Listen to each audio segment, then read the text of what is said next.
Hey guys, welcome to St3 Hacks, and today we're going to continue our lower limb series and talk about the femoral shaft fracture. So let's start with the background knowledge and the pathoanatomy. So the proximal fragment is pulled into abduction and flexion by the abductors of the hip and the hip flexors that act around the lesser trochanter. The distal fragment is pulled medially by the adductors and tends to extend because of the gastrocnemius acting across the knee. That's why when you see this fracture, you see shortening, angulation, and rotational deformity on the x-ray, and why one of the initial managements that you need to do in A&E is actually traction to pull the bone to length. Now, moving on to the radiology. So you want to say that it's a diaphyseal fracture.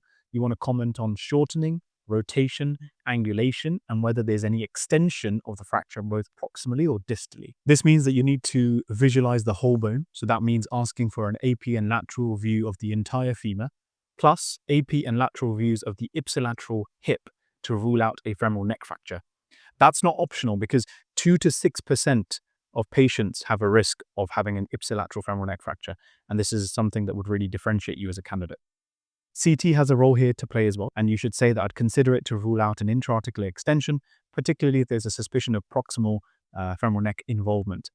The sign I would be looking for on the CT axial slice is capsular distension, or the capsular sign, where more than 1 millimeter of capsular distension is a red flag for consideration of an ipsilateral neck of femur fracture. Now, key concerns here are that these are normally high energy injuries and require an ATLS workup. 2 to 6% of these femoral shaft fractures risk an ipsilateral femoral neck fracture. And this is why you can ask for a CT, because a CT gives you this very rare sign called the CT capsular sign. This is a soft tissue window around the anterior hip capsule, which distends, used to identify hidden occult ipsilateral femoral neck fractures in patients with femoral shaft fractures.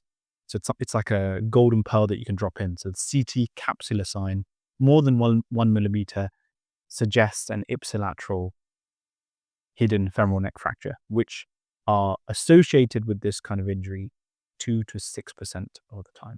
Okay. The next is a risk of compartment syndrome. Obviously, in a long bone fracture, up to 1.5 liters of blood can be enclosed in the proximal thigh.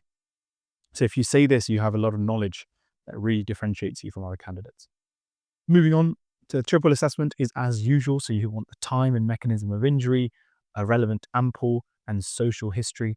In the examination, you should have a look, feel, move approach, doing a thorough neurovascular exam of the lower limb, checking the compartments to rule out compartment syndrome and any signs of open injury. In the investigations, you want to do a full trauma and preoperative blood screen, including cross-match, group and save, VBG for a lactate to check how they're acutely doing in A&E.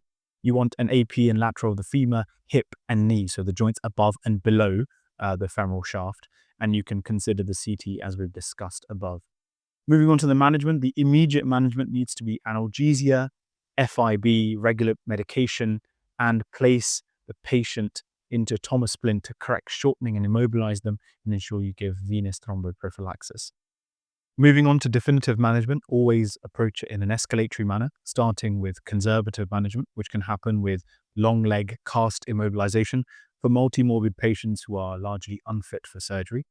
Moving on to operative fixation, you need to comment that the aim of the surgery is to restore length, alignment, and rotation, and to achieve relative stability to allow secondary bone healing.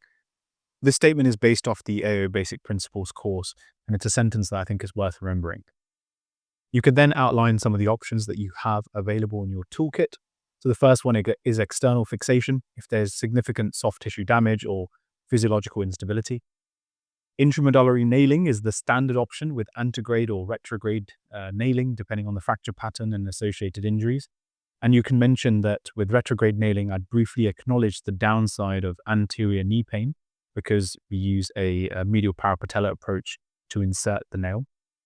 You can then also mention that you have an ORIF with a plate that you can choose to fix the fracture, but it involves the patient not being able to weight bear and the complications and implications of that being limiting to the patient's recovery, and hence it's a less commonly chosen option. You need to be aware of complications in general of surgical management. So general surgical complications, as we've mentioned before, pain, infection, bleeding, neurovascular damage, malunion, non-union, iatrogenic fracture, heterotopic ossification. And then specifically with long bone injuries, you have the risk of fat embolisms whenever you're putting down cement or metal inside a long bony canal. And that brings us to the end of the femoral shaft station. I wish you the best with the revision, and remember the key points to try and differentiate yourself as a candidate. And I'll catch you in the next one.